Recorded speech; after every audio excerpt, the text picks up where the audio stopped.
Okay, so you have already taken your template. You've already taken your 5x5 template. There is a YouTube video on how to do this. You've taken your 5x5 template and you have cut and connected your clay.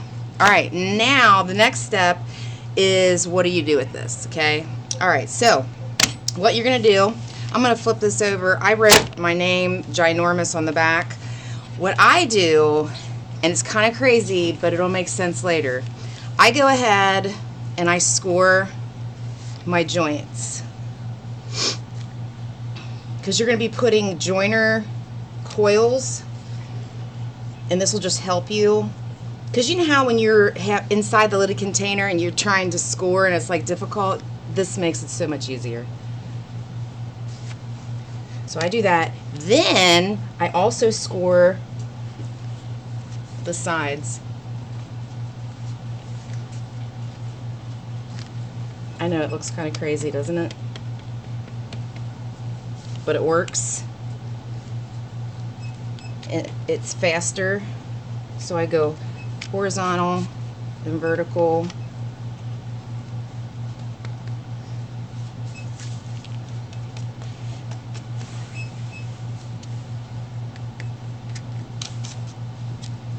Let's get it all scratched up. Okay? Like so. All right, then you're going to need a stick. All right, so take your stick.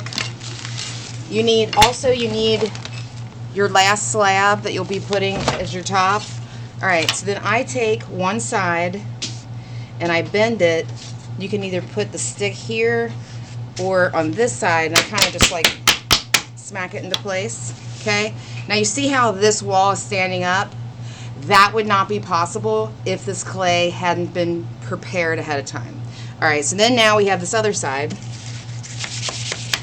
and I'm gonna like bend it with the stick, and then I see where it attaches, and then so what I'm gonna do is, it's already kind of scored, but I'm just gonna score it a little bit more. I'm gonna take some water, and then I'm gonna attach that. Okay. I'm going to attach that. Alright, then what I do is I give it a little smackaroo, not too much. Just kind of make sure that that's together. Alright, then this side is exposed. So you want to take some soft clay and you're going to roll out a coil.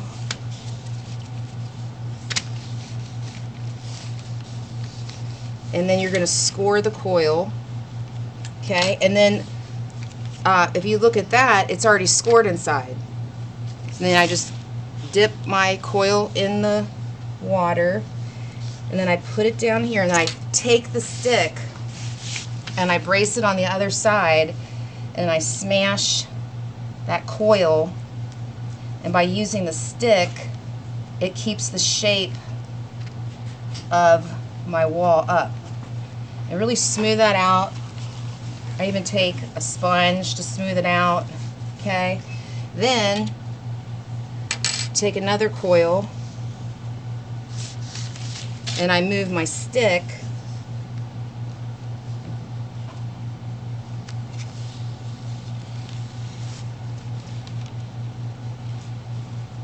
smooth it out. You can use a spoon if you want to. I use my thumbs and my fingers, because it's just I don't know. I like that. I can feel what's going on. So on one side I smash like this, and then I take the stick and move it, so that way I have stability on the other side. And then right here I just go ahead and smooth that piece down, and then inside here you can see where I've not smoothed the clay out. I'll take points off for that. So you need to spend the time now to smooth that out. And if you use soft clay, it's pretty easy. I don't like using hard pieces of clay when putting my joiner seams on. All right, there we go. Now I take my stick and I'm going to pull up this side. Okay. Smack it into place. All right, and then I say to myself, okay, I'm going to put this joint, this seam to here. So this isn't scored, so I just expose it a little bit, scratch that up, scratch, little water, and attach it. And I like to smack it in place a little bit. Okay, and now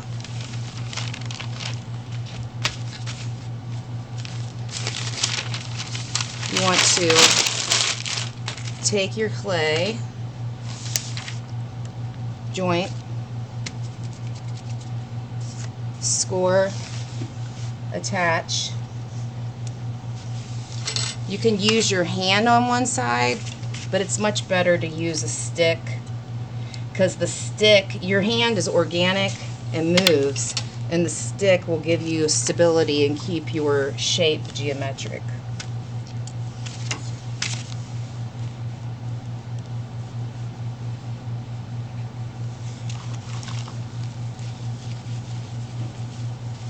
Really marry those two pieces of clay.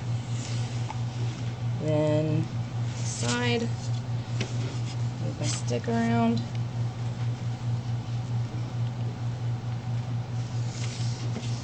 So yeah, I've made about 100 of these, and as I went through the process of making these, I found the best way to do it and what the clay likes, and now I'm sharing that with you.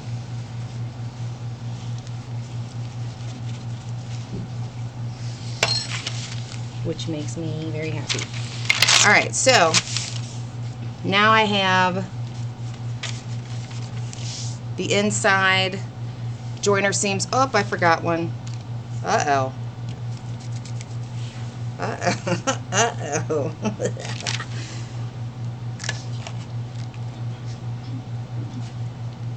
Yeah, this is not a step that you can skip. The joiner seams, when it comes to a lidded container, your clay will tell on you later. You'll be like, why is my art piece falling apart? Well, you know, it's kind of like a crying baby. Like, what do you want? Do you want food? Do you need your diaper changed? Clay's the same way. Alright, so now I'm ready to do the next side. Okay, so I take my stick, smack it into place, figure out where it's going to join, score, little water, okay, attach it. I like smacking the clay because it also condenses the clay, like it makes it more stable and it gets you a better connection. Okay.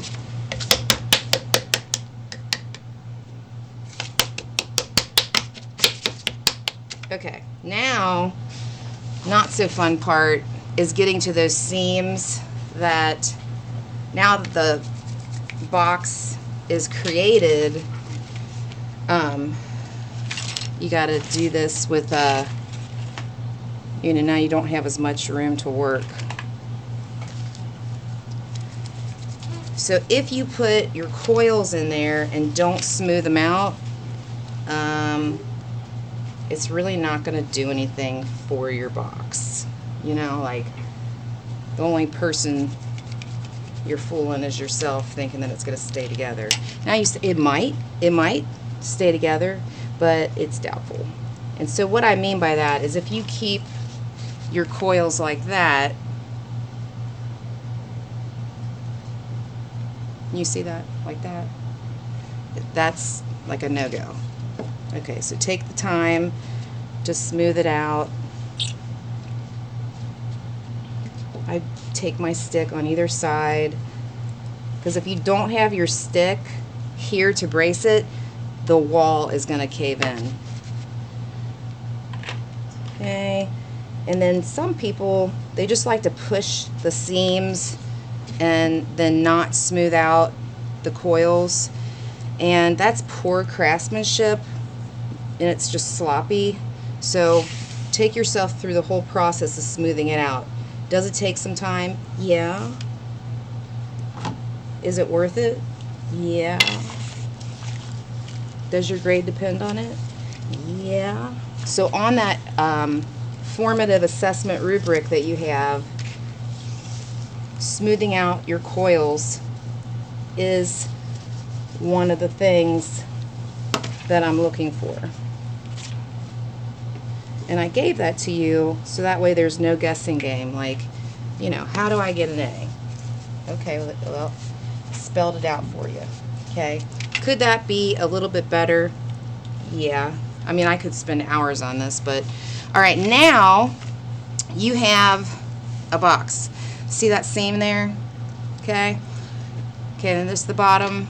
All right, so before I do anything to this, before I put the last one on, what I want you to do is I want you to put some stability coils on the outside of your piece, which is just ensures you that this is going to stay together.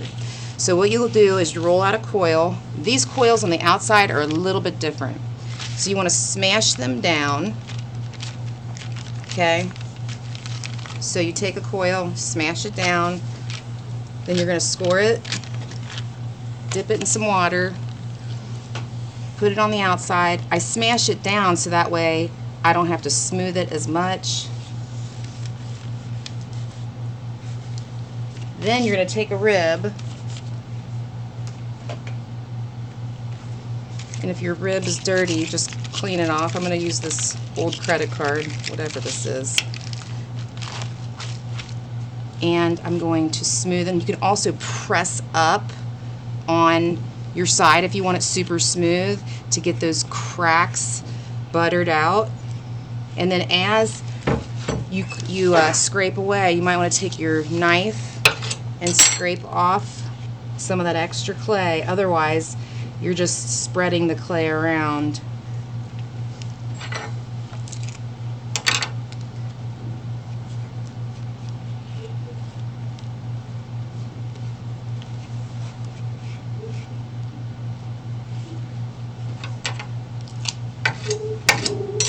And then I flip sides. I'm going to butter this. It's kind of like buttering a hot piece of toast with a cold piece of butter. The clay is the toast, the slab, and you don't want to rip the toast. So I'm smoothing out my sides. This is imperative, very important for you to smooth the sides because eventually you're going to be carving on the outside, so you want a nice smooth canvas. Okay?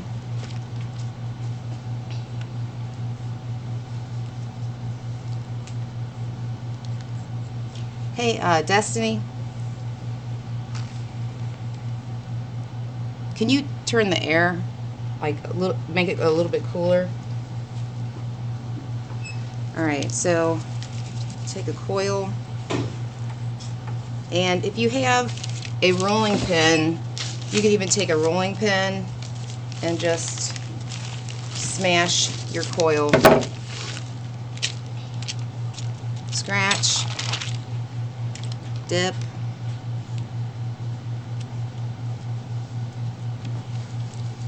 I sometimes will smooth it with my hands, my fingers.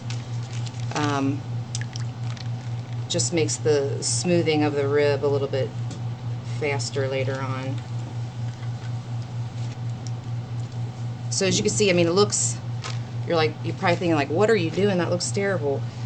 Yeah, starts out looking terrible. Really, all artwork kind of starts out looking terrible, and you just got to work at it.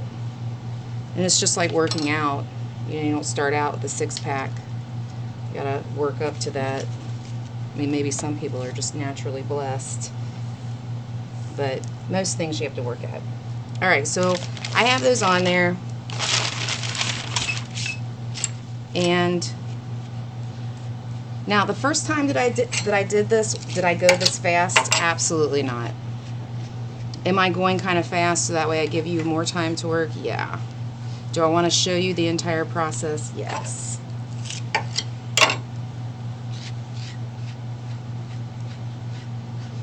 So if I'm carving away clay, the credit card of the rib is straight up and down.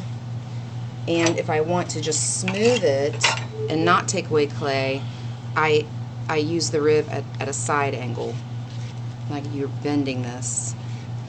Okay, and I flip it.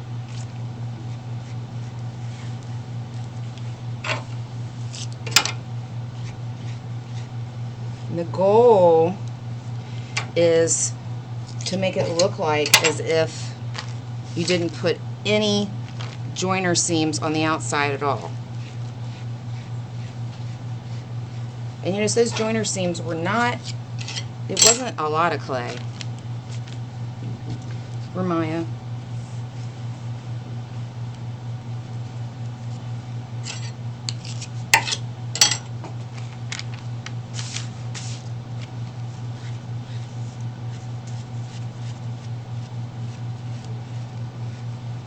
And you want to keep your workspace kind of clean, because if you have a piece of clay like this and you're not cleaning your workspace, and then then you've just picked up a hitchhiker that you don't want, and you're going to have to scrape that away.